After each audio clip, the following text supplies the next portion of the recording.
Hello प्यारे बच्चों, मैं सुनील कुशवाहा आप सभी लोगों का एक बार फिर से टीच हब क्लासेस में स्वागत करता हूं। प्यारे बच्चों, आप लोगों के जो चैप्टर सेकेंड टर्म आने वाला है उसमें एक चैप्टर है जिसका नाम है क्वाड्रेटिक इक्वेशन अर्थात द्विघात समीकरण। अब इसमें चूंकि ये चैप्टर सब में कॉमन है, ये आपके आईसीएसई और यूपी बोर्ड वाले में, सीबीएसई बोर्ड में भी ये सब कॉमन चैप्टर, इसलिए कि अब इसमें मुझे बाइलिंगुअल यूज़ करना पड़ेगा। ठीक है, तो ये हमारा क्या हो जाता है क्वाड्रेटिक इक्वेशन, जिसे हम लोग क्या बोलते हैं द्विघात समीकरण। ये आज हमारा टॉपिक है। चलिए इसको स्टार्ट करते हैं। लिखते हैं क्वाड्रेटिक इक्वेशन। क्वाड्रेटिक इक्वेशन अर्थात इसे बोलते हैं द्विघात समीकरण। क्या बोलते हैं इसको? द्विघात समीकरण। द्विघात समीकरण। अब ये होता क्या है, समीकरण होता क्या है? तो ये समीकरण क्या होता है? समीकरण एक्चुअल में क्या होता है कि स्टेटमेंट होता है जिसमें कि दो क्वांटिटीज आपस में दो मात्राएं, जिसको बोल सकते हैं दो क्वांटिटीज आपस में क्या होती हैं, इक्वल होती हैं। तो अगर आप समीकरण लिखना चाहें, equation, what is the equation? तो statement in which two quantities are equal, मतलब जिसमें दो क्वांटिटीज अगर आपस में इक्वल होती हैं वो हमारा क्या कहलाता है? इक्वेशन कहलाता है या समीकरण कहलाता है। ठीक है, तो इक्वेशन या समीकरण कहलाता है जैसे कि मैं बोल दूं कि हमारे पास लिखा गया है x + 5 एक तरफ हो गया और मैं बोल देता हूं आगे 10, तो x + 5 की वैल्यू, इसका मतलब किसके इक्वल हो रही है? 10 के। तो दो क्वांटिटीज हो रही हैं जिसमें एक तरफ अगर बात करें तो हमारा x + 5 हो जाता है और एक तरफ हमारा क्या हो जाता है? x 10 हो जाता है। तो दो क्वांटिटीज आपस में इक्वल हो जाती है, तो इसे ही हम बोल देते हैं हमारी ये दो क्वांटिटीज इक्वल है और ये हमारी इक्वेशन बनाती है। ठीक है, तो इक्वेशन में तो अब आपने इक्वेशन मैंने लिखा है, हमारा टॉपिक है क्या है कि द्विघात समीकरण अर्थात क्वाड्रेटिक इक्वेशन।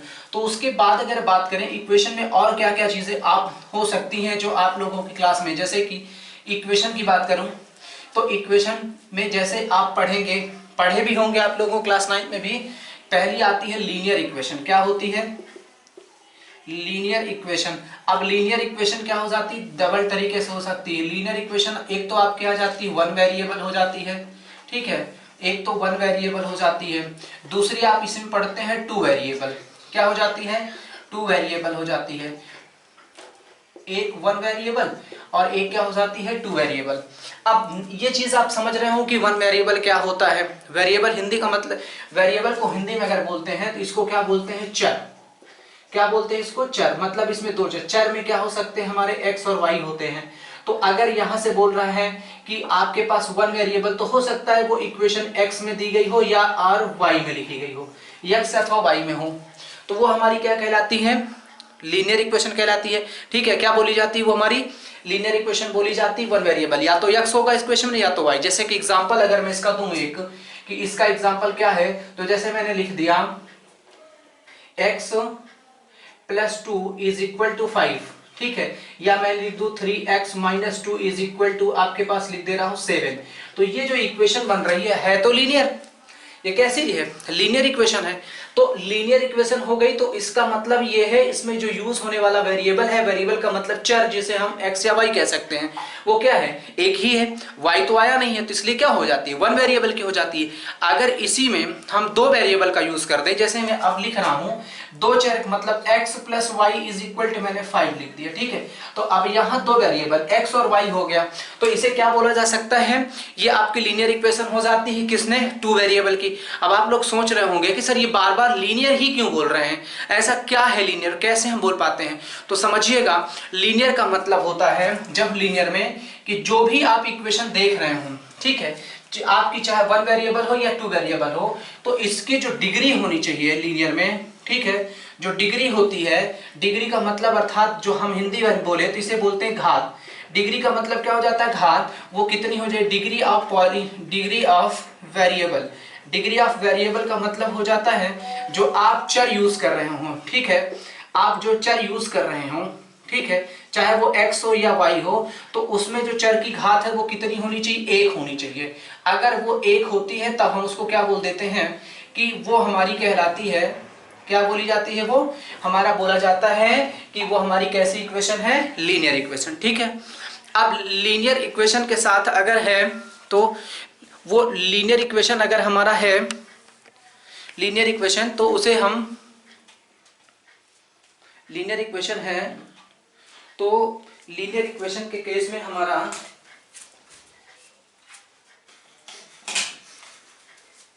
अगर वो हमारा लीनियर इक्वेशन है, तो अब बात करते हैं दूसरा क्या होता है। इसी में आता है हमारा, जब हम बोलते हैं जिसको हम बोलते हैं क्वाड्रेटिक इक्वेशन, जो हमारा आज का टॉपिक है। क्या है हमारा? Quadratic equation. तो इस क्वाड्रेटिक इक्वेशन में क्या हो जाता है, इसकी में जो डिग्री होती है, जो डिग्री हम लोग यूज करते हैं इसमें, जो पॉलिनोमियल की यहाँ से जो हम यूज करते हैं वेरिएबल, उसमें जो डिग्री होगी वो क्या हो जाएगी, जो हमारी डिग्री होगी वो कितनी हो जाएगी? 2, अर्थात घात कितनी हो जाएगी? वो कितनी हो जाती है? 2। तो इसका अगर मैं बात करूं, ठीक है, जो स्टैंडर्ड अगर इक्वेशन की बात करूं, इसके स्टैंडर्ड इक्वेशन क्वाड्रेटिक की, तो क्या हो जाती है? वो फॉर्म ऑफ क्वाड्रेटिक इक्वेशन आप लिख सकते हैं ax + by + c = 0। ये हमारा क्वाड्रेटिक इक्वेशन का क्या कहलाता है? एक फॉर्म कहलाता है। ठीक है, तो इसे बोलते, अगर आप कहें तो ये क्या हो जाता है, यही लिख लीजिएगा। तो जो हम क्वाड्रेटिक इक्वेशन यूज करने जा रहे हैं, तो उसका फॉर्म होता है, वो क्या होता है? ax² + bx + c = 0। तो ये क्या है? हमारा क्वाड्रेटिक इक्वेशन का फॉर्म कहलाता है। ठीक है, कोई भी इक्वेशन अगर इस फॉर्म में लिखी गई होगी तो हमारी क्या कहलाती है? क्वाड्रेटिक इक्वेशन हो जाती है। ठीक है, अर्थात डिग्री उस पूरे की पूरी इक्वेशन की, जो कह सकते हैं जो वेरिएबल यूज हो रहा, अगर उसमें सबसे बड़ी पावर वेरिएबल की अगर 2 है, तो वो हमारी क्या हो जाती है? क्वाड्रेटिक इक्वेशन हो जाती है। अगर मैं इसमें कंपेयर ना करके इसको हटा दूं, तो ये क्या बन जाता है? पॉलिनोमियल। तो ये क्वाड्रेटिक पॉलिनोमियल हो जाता है। अभी हम इक्वेशन पढ़ रहे हैं, तो इसलिए ध्यान दें। तो सबसे बड़ी पावर क्या है? सबसे बड़ी घात क्या है? इसमें पूरे में x की 2 है। कितनी है? 2। तो इसलिए इसका नाम क्या हो जाता है? क्वाड्रेटिक, अर्थात द्विघात समीकरण। ठीक है, क्वाड्रेटिक या द्विघात समीकरण बोलते हैं। क्या बोल देते हैं इसको? क्वाड्रेटिक या द्विघात समीकरण। आगे इसी में आता है आप लोगों के पास क्यूबिक। क्या होता है? एक होता है क्यूबिक। क्यूबिक का मतलब बिल्कुल होता है, उसमें क्या हो जाता है, उसकी जो डिग्री हो जाती है, मैं डिग्री को ऐसे यहीं पास लिख दे रहा हूँ। ठीक है, उसमें इसके ऊपर तो जो डिग्री हो जाती है वो कितनी हो जाती? 3। जैसे ax³ + bx² + cx + d = 0। तो देख रहे हैं कि सबसे बड़ी पावर x की कितनी हो जाती है? यहाँ से 3। तो इसको क्या बोल देते हैं? क्यूबिक हो जाती है। ठीक है, ये हमारी कैसी हो जाती है? क्यूबिक इक्वेशन हो जाती है। आपको इसी में एक बहुत अच्छा सवाल बनता है बाई क्वाड्रेटिक में। तो अगर इसमें लिखें, ठीक है, एक होती बाई क्वाड्रेटिक, बाय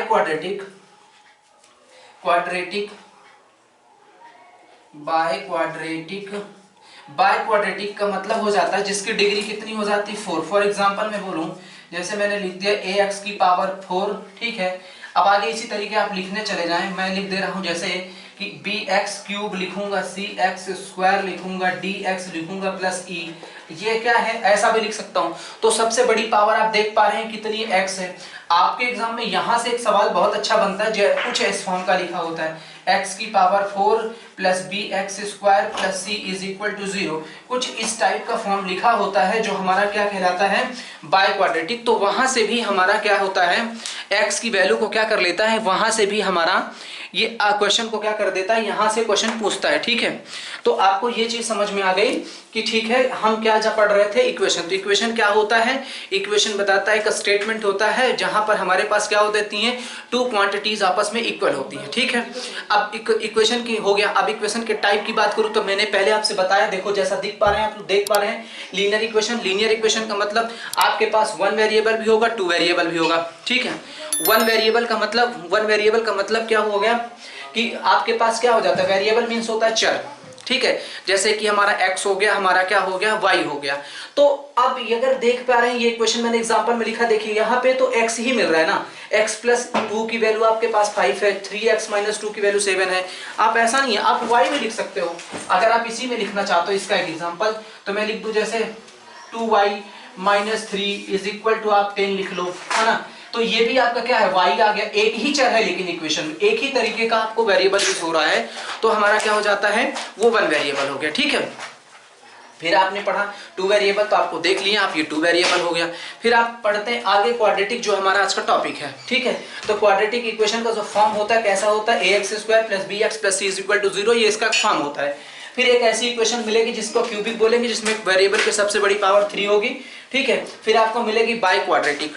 जो उसमें सबसे बड़ी पावर कितनी हो जाएगी, x या y की कितनी हो जाती है, वो 4 हो जाती है। ठीक है, अब लौटते हैं अपने टॉपिक पर। ठीक है, देखिए जो हमारा टॉपिक है क्वाड्रेटिक इक्वेशन, अब आप यहां से समझ लें, कोई भी इक्वेशन हो अगर आपके पास, ठीक है, जो उसके सोल्यूशन होते हैं, आप देखेंगे हमारे पास क्वाड्रेटिक इक्वेशन है जो हमारे पास लिखी गई थी, क्वाड्रेटिक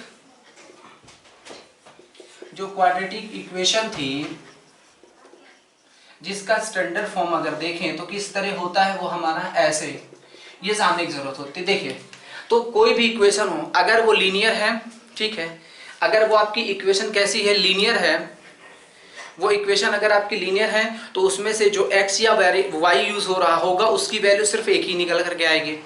अगर आपके पास इक्वेशन कितनी हो जाती है, ठीक है, आप यहां से देखेंगे तो जो ये वैल्यू आएगी यहां से कितनी आने वाली है, यहां से x की 2 वैल्यूज आएंगी।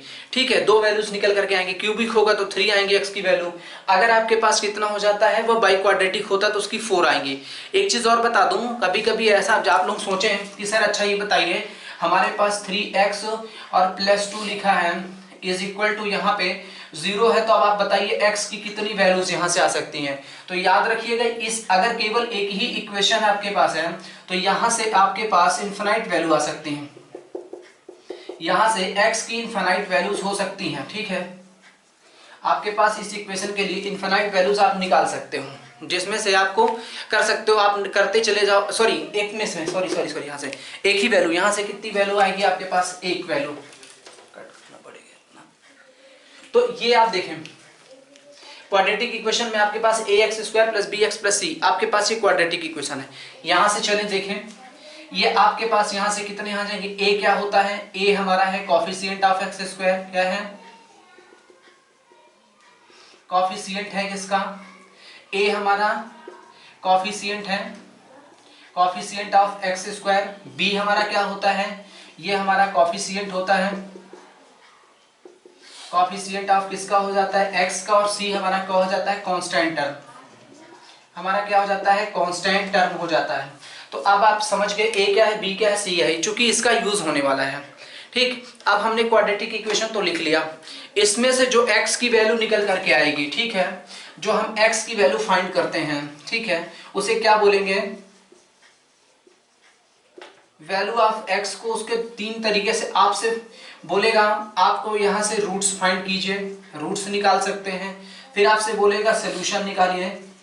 ठीक है, सोल्यूशन ऑफ इक्वेशन भी कह सकता है, सोल्यूशन ऑफ इक्वेशन भी हो सकता है, या आपसे डायरेक्ट बोल सकता है सॉल्व करें। तो अगर आपसे सॉल्व करें, सॉल्यूशन पूछे या आपसे रूट्स निकाले, तो आप इसको कैसे कर पाएंगे। तो इसके जो करने के तरीके होते हैं, अगर आपको वैल्यूज ऑफ x निकालनी है तो इसके आपको कौन कौन से मेथड्स होते हैं, कौन कौन से मेथड्स होते हैं देखेंगे मेथड्स में। तो सबसे पहला मेथड आपके पास जो आने वाला है, सबसे पहले इस मेथड को हम लोग पढ़ेंगे फैक्टराइजेशन,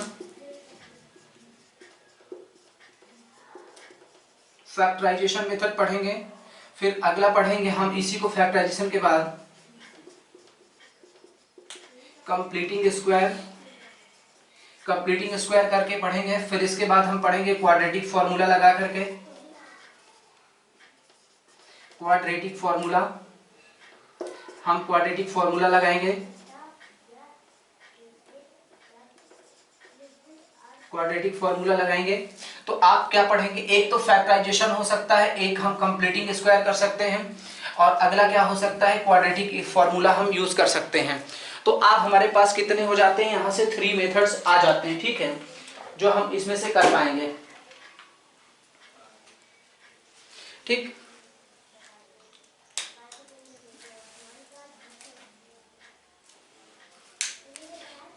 फैक्टर ये आपके पास क्या हो जाते हैं, इसको सॉल्व करने के, ये आपके पास 3 मेथड है। तो चले ए पता चल गया, बी पता लग गया, हम उसको पता चल गया कि सॉल्व करने, स्टैंडर्ड फॉर्मूला क्या होता है, quadratic equation ax² bx + c हो गया।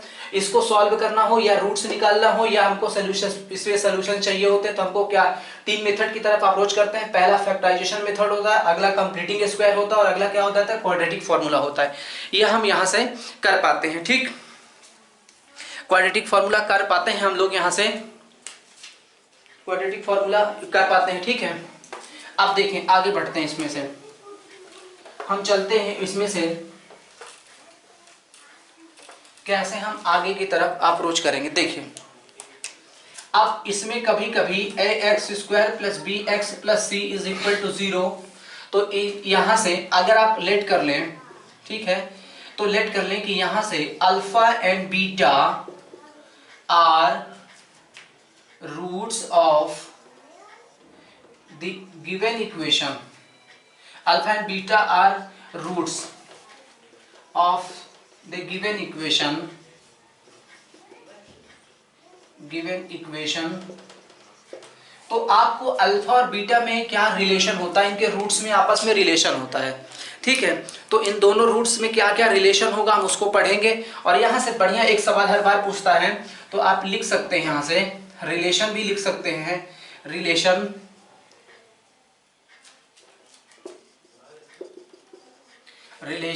Between roots of quadratic equation. अगर आप क्वाड्रेटिक इक्वेशन लिखते हैं तो उसका जो रिलेशन होगा क्या होगा। पहली बात, अल्फा और बीटा क्या है, देखिए अल्फा और बीटा हमारे क्या हैं, रूट्स हैं। किसके रूट्स हैं, इस वाली इक्वेशंस के। तो अगर आप रिलेशन की तरफ अप्रोच करते हैं तो क्या करेंगे, मान लीजिए आपसे पूछता है सम ऑफ रूट्स, का मतलब हो जाता है, ध्यान रखें, रूट्स को बोलते हैं हल बोलते हैं, या इसका बोल देते हैं मूल ज्ञात करें, हल मूल मान, ठीक है। वैसे यहाँ मूल बोला जाता है, रूट्स का मतलब मूल, ठीक है। तो अगर बात करें क्या रिलेशन है, संबंध क्या होता है, क्या संबंध होता है, जो मूलों में संबंध अगर आप लिखें तो क्या हो जाता है, यहां से द्विघात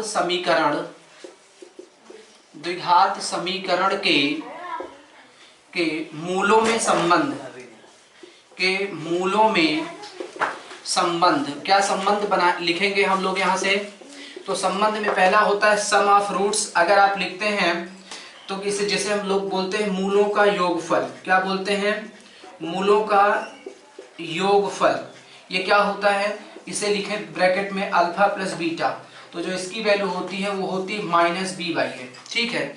फिर लिखेंगे प्रोडक्ट ऑफ रूट्स। अगर आप प्रोडक्ट ऑफ रूट्स लिखते हैं, प्रोडक्ट ऑफ रूट्स जिसे हम ब्रैकेट में लिख सकते हैं अल्फा इंटू बीटा, इसे हिंदी में बोलते हैं मूलों का गुणनफल। क्या बोलते हैं, मूलों का गुणनफल। तो अगर आप इसको निकालते हैं तो ये क्या होता है, c/a होता है। देखिए c/a हो गया। अब ये b क्या होता है, देख रहे हैं आप, b होता है x का कोफिशिएंट, x का गुणांक, ठीक है। a क्या होता है, x² का बगल वाला, जिसे हम लोग x² का गुणांक बोलते हैं। a तो पता चल गया, b पता, c क्या होता है, जिसमें x नहीं होता, अर्थात क्या हो जाता है, नियतांक जो कांस्टेंट वाला टर्म होता है, ठीक है। तो अल्फा प्लस बीटा की वैल्यू क्या हो गई, -b/a। अल्फा बीटा की वैल्यू क्या हो गई आपके पास, जो मैंने अल्फा इंटू बीटा लिखा है, आप लोग ऐसे लिख लीजिएगा, कभी ऐसे अल्फा बीटा तो c/a। तो देखो आपको अल्फा बीटा पता चल गया और यहाँ से ये पता चल गया, ठीक। अब आपको एक इसका एग्जांपल करके बताता हूँ हम लोग कैसे इसका रिलेशन निकालेंगे, ठीक। देखिए ये नोट कर लेंगे आप लोग, ठीक है। अब देखें, जैसे मैं एक इक्वेशन लिख रहा हूँ, आपको मैं एक इक्वेशन लिख रहा हूँ, जैसे मैंने लिखा 3x² माइनस का 5x प्लस c प्लस 2 = 0, ठीक है। तो आपसे क्वेश्चन ये पूछेगा कि यहाँ से पहला तो आपसे डायरेक्ट ये पूछ सकता है कि अल्फा प्लस बीटा निकालें, नंबर बी में अल्फा बीटा भी पूछ सकता है, ठीक है। तो ये मूलों का योगफल है, ये मूलों का गुणनफल है, तो आपसे ये पूछ सकता है। तीसरे नंबर पे आपको सवाल कह सकता है, आप एक काम करो, हमको बता दो α² बीटा प्लस β² अल्फा बता दो, ठीक है। ये चीज इंपॉर्टेंट है, आपसे ऐसा सवाल भी पूछ सकता है। इसमें से कम यहाँ से 10 लगभग अप्रोक्सीमेशन में अगर बात करूं तो 10 से 20 क्वेश्चन बनाए जा सकते हैं। अब आपको बढ़ाते चलना है, करते चलना है, लेकिन मिनिमम आपको 5 to 6 सीखने हैं, जिससे सवाल आपके एग्जाम में बनेंगे। तो देखिए सबसे पहला इसको अगर आप सॉल्व करते हैं तो सबसे पहले आपको a की वैल्यू पता होनी चाहिए। अब वो कैसे निकालेंगे, तो इसके ऊपर आपको लिखना है ax² plus bx plus c is equal to 0 ऐसे, ठीक है। फिर आप अगर सॉल्व कर रहे हैं तो आप कंपेयर कर लीजिए। देखिए एक्स स्क्वायर के बगल में क्या है 3 और यहाँ एक्स स्क्वायर के बगल में a, तो a की वैल्यू 3, x के बगल में आपको क्या मिल रहा है प्लस का b और x के बगल में क्या मिल रहा है माइनस का 5, c के प्लेस पर c, यहाँ पे क्या मिल रहा है 2, तो a b c आपको मिल गया, ठीक। अब आपको यहाँ से निकालना क्या था अल्फा प्लस बीटा, और क्या निकालना है अल्फा बीटा, और यहाँ से alpha square beta plus beta square alpha निकालना। तो आपको यहाँ तक करना क्या है, इसकी वैल्यू तो आप निकाल सकते हो क्योंकि आपने पढ़ा है अभी फॉर्मूला माइनस बी बाई ए, ठीक। तो अब आप देखिए अल्फा प्लस बीटा करें तो b की वैल्यू कितनी आपके पास है माइनस का 5 और a की वैल्यू 3, तो कितना हो जाएगा 5/3। और अगर आप अल्फा बीटा निकालते हैं तो c बाई ए होता है, तो यहाँ से c की वैल्यू कितना है आपके पास 2 और a की वैल्यू कितना हो गया 3, तो आपके पास ये हो गया अल्फा प्लस बीटा यहाँ से, और आपको नीचे मिल गया अल्फा बीटा, ठीक। तो ये क्या है आपका मूलों का योगफल है, क्या है ये आपका क्या है मूलों का योगफल है, और ये क्या है आपका मूलों का गुणनफल है। ये क्या लिखा गया है मूलों का गुणनफल, मूलों का गुणनफल है। तो आपको मिल गया मूलों का गुणनफल मूलों का योगफल, ठीक। अब दो चीज तो आप यहाँ कोई भी सवाल दिया गया हो इससे अल्फा बीटा से रिलेटेड, तो इन दो की वैल्यू तो आपको निकालना ही निकालना है किसी भी हाल में, ये बहुत जरूरी। आप इसको करने के बाद कुछ करेंगे, जैसे अब आपके सामने सवाल स्क्रीन पर ये तीसरा नंबर आपको दिख रहा होगा, ठीक है। थर्ड नंबर में क्या लिखा है, लिखा गया थर्ड नंबर में alpha square beta plus beta square alpha. तो देखिए अल्फा और बीटा इसमें है और इसमें भी है, तो अगर आप अल्फा बीटा बाहर निकाल लेते हैं इसमें से, तो देखिए इसके पास अल्फा स्क्वायर है, 2 बार था, एक बार बाहर हो गया, एक बचेगा बी बाहर चला गया, यहाँ से कुछ नहीं, यहाँ से बीटा डबल था, एक बाहर हो गया, तो एक बीटा बचेगा, अल्फा बाहर हो गया।